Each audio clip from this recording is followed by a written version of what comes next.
வணக்கம் நண்பர்களே.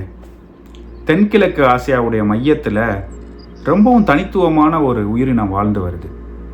நாவல்லையும் கார்ட்டூன்லையும் வர்ற ஒரு கற்பனை கதாபாத்திரம் மாதிரி தோற்றம் கொண்ட தும்பிக்கை குரங்கு, அதாவது ப்ரொபோசிஸ் மங்கியை பற்றி தான் இன்னைக்கு வனமும் வானமும் பகுதியில் பார்க்க போகிறோம். உலகில் வேற எங்கேயுமே காண முடியாத இந்த வகை குரங்கு புரூனே, இந்தோனேஷியா மற்றும் மலேசியா போன்ற நாடுகள் சங்கமிக்கிற பொர்னியோ தீவில் மட்டுமே வாழ்ந்து வருது.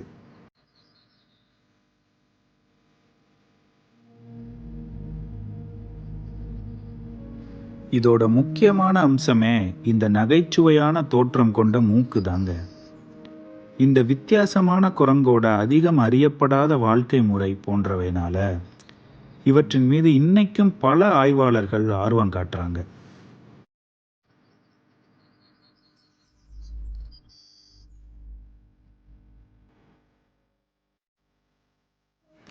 ப்ரொபோசிஸ் குரங்குகள் பொதுவாக கடலோர பகுதிகள்லையும் ஆறுகளோட ஓரங்கள்லையும் அதிகமாக வசிக்குது. இந்த குரங்குகளை குறிப்பாக சதுப்பு நிலக்காடுகள், ரப்பர் தோட்டங்கள், ஆற்றங்கரை காடுகள், வெப்பமண்டல காடுகள் மற்றும் செங்குத்தான பாறைகளில் பார்க்க முடியும்.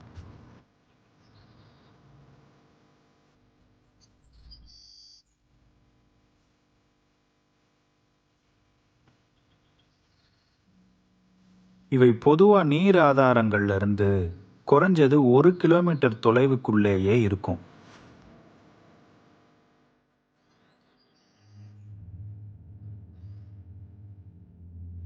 இன்னும் சொல்ல போனா குரங்கு இனங்கள்லயே அதிகமா நீர்ல நேரத்தை செலவழிக்கிறது ப்ரொபோசிஸ் குரங்கு தாங்க.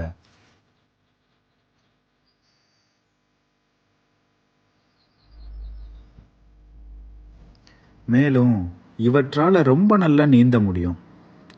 நீருக்கடியில 20 மீட்டர் வரை நீந்தக்கூடிய திறன் கொண்டதுன்னா பாருங்க. இது ஆறுகளை நீந்தியே கடக்கக்கூடியது. இது தவிர இந்த குரங்கு நீண்ட தூரம் தாவக்கூடியது. குறிப்பா மரக்கிளைகள்ல இருந்து தாவி தண்ணீருக்குள்ள குதிக்கும்.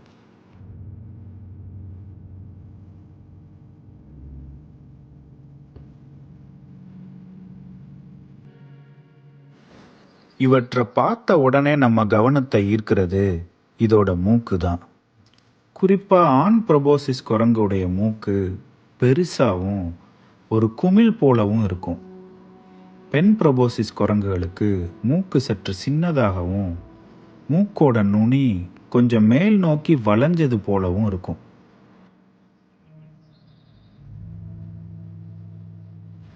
ஆண் ப்ரொபோசிஸ் குரங்கோட இந்த மூக்கு வெறுமன கவர்ச்சியான தோற்றத்துக்கு மட்டும் இல்லைங்க, இவற்றோட தொடர்பு மற்றும் இனச்சேர்க்கைக்கு இது முக்கியமான பங்கு அளிக்குதுன்னு உயிரியலாளர்கள் நம்புறாங்க.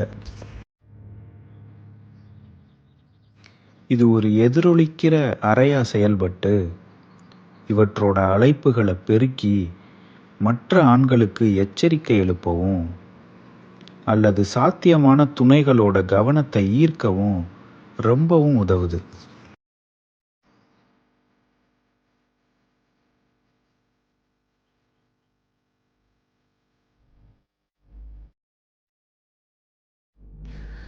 எவ்வளவுக்கு எவ்வளவு மூக்கு பெருசா இருக்கோ அவ்வளவுக்கு அவ்வளவு அதிகமான சத்தத்தை எழுப்ப முடியும்.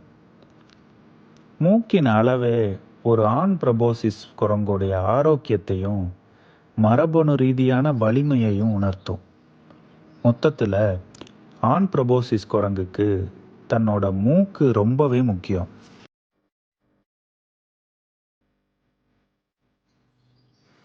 ஒரு கோமாளித்தனமான தோற்றத்தில் இருந்தாலும் ப்ரொபோசிஸ் குரங்குகள் சமூகமாக கூடி வாழும். மேலும் இவை ரொம்பவே புத்திசாலித்தனமான விலங்குகளாகவும் இருக்கு.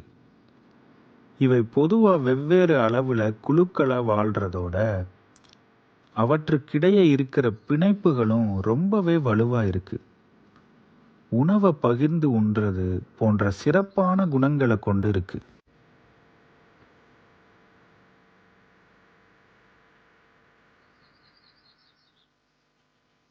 ப்ரொபோசிஸ் குரங்குகள் முதன்மையாக தாவரங்களையே உண்ணுது. இவற்றோட உணவுல குறிப்பாக இலைகள், விதைகள் மற்றும் பழங்களை சாப்பிடுது. இவற்றோட வித்தியாசமான வயிறமைப்பு கடினமான நார்ச்சத்துள்ள இலைகளை கூட எளிதாக ஜீரணிக்கக்கூடியது. இது போன்ற இலைகளை பல விலங்குகளால் எளிதாக உட்கொள்ள முடியாதுங்கிறது தான் நிதர்சனமான உண்மை.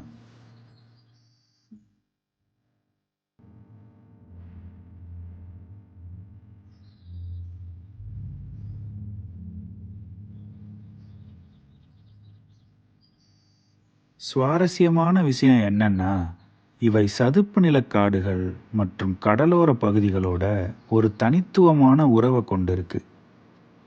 அங்க பொதுவா எளிதில் ஜீரணிக்க முடியாத இலைகளை அடிக்கடி சாப்பிட்றதோட அது இவைகளுக்கு எளிதான ஒன்றாவே மாறி போயிடுச்சு. இந்த தாவர பொருட்கள் மூலமா இவையோட உணவு சமப்படுத்தப்பட்டு தேவையான அனைத்து ஊட்டச்சத்துக்களுமே கிடைக்குது.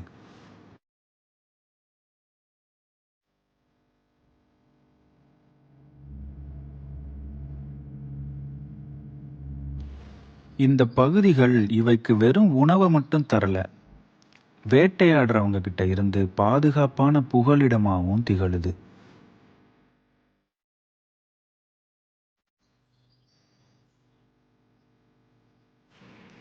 சுமார் 166 நாட்கள் கர்ப்ப காலத்துக்கு பிறகு குட்டிகள் பிறக்குது. மேலும் பெரிய குழுவில் சேர தயாராகும் வர தாய் குழந்தைய பராமரிக்குது. இந்த காலகட்டத்தில் குட்டிகள் தன்னை சுற்றியுள்ள பெரியவர்களிடமிருந்து உயிர் வாழ்கிற திறன்களை கற்றுக்குது. துரதிர்ஷ்டவசமா ப்ரொபோசிஸ் குரங்கோட எதிர்காலம் ஒரு நிச்சயமற்ற சூழ்நிலையில் இருக்கு. காடுகள் அழிப்பு, மனிதர்களுடைய ஆக்கிரமிப்பு மற்றும் காலநிலை மாற்றம் ஆகியவற்றால் ஏற்பட்ட வாழ்விட இழப்பு இவற்றோட வாழ்வுக்கு பெரிய அச்சுறுத்தலாக இருக்குது. பாமாயில் தோட்டங்களோட விரிவாக்கம் மற்றும் மரம் வெட்டும் நடவடிக்கைகளால் இவற்றோட வாழ்விடத்தை மேலும் சுருக்கியிருக்கு. இருந்தாலும் குறிப்பிடத்தக்க பாதுகாப்பு முயற்சிகளால் இவை காப்பாற்றப்பட்டு வருது. ப்ரொபோசிஸ் குரங்கு சர்வதேச இயற்கை பாதுகாப்பு சங்கத்தால், அதாவது IUCN பட்டியலில் அழிந்து வரும் உயிரினமாக குறிப்பிடப்பட்டிருக்கு. மேலும் பல்வேறு அமைப்புகள் இவற்றோட இயற்கையான வாழ்விடங்களை பாதுகாக்கவும் இவற்றோட அவல நிலையை குறித்து விழிப்புணர்வு ஏற்படுத்தவும் கடுமையாக செயல்பட்டு வருது. 1939 ஆங்கிலேயர்கள் ப்ரொபோசிஸ் குரங்குக்குன்னு ஒரு தபால் தலை வெளியிட்டாங்க. வடக்கு பொர்னியோவுக்குன்னு வெளியிடப்பட்ட இந்த தபால் தலை தான் ப்ரொபோசிஸ் குரங்குக்குன்னு வெளியிட்ட முதல் தபால் தலையாகும். இது தவிர இந்தோனேஷியா, மலேசியா, புரூனே மற்றும் மொசாம்பிக்குன்னு நிறைய நாடுகள் இவைகளுக்குன்னு தபால் தலைகளை வெளியிட்டிருக்காங்க.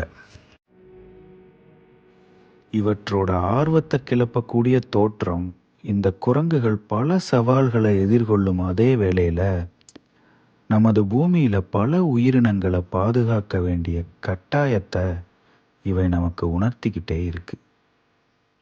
இன்னைக்கு வெறும் 2000க்கும் குறைவாக இருக்கிற இந்த ப்ரொபோசிஸ் அல்லது தும்பிக்கை குரங்க கண்டிப்பாக நம்ம பாதுகாக்கணும். இந்த அரிய வகை இனத்தை பற்றி இந்த பயணத்தில் எங்களோட இணைஞ்சதுக்கு ரொம்ப நன்றி. இந்த வீடியோ உங்களுக்கு பிடிச்சிருந்ததுன்னா லைக், ஷேர், கமெண்ட்டுன்னு உங்களோட ஆதரவை கொடுங்க. மேலும் இது போல் வேறு உயிரினத்தோட வனமும் வானமும் பகுதியில் உங்களை சீக்கிரமே சந்திக்கிறேன்.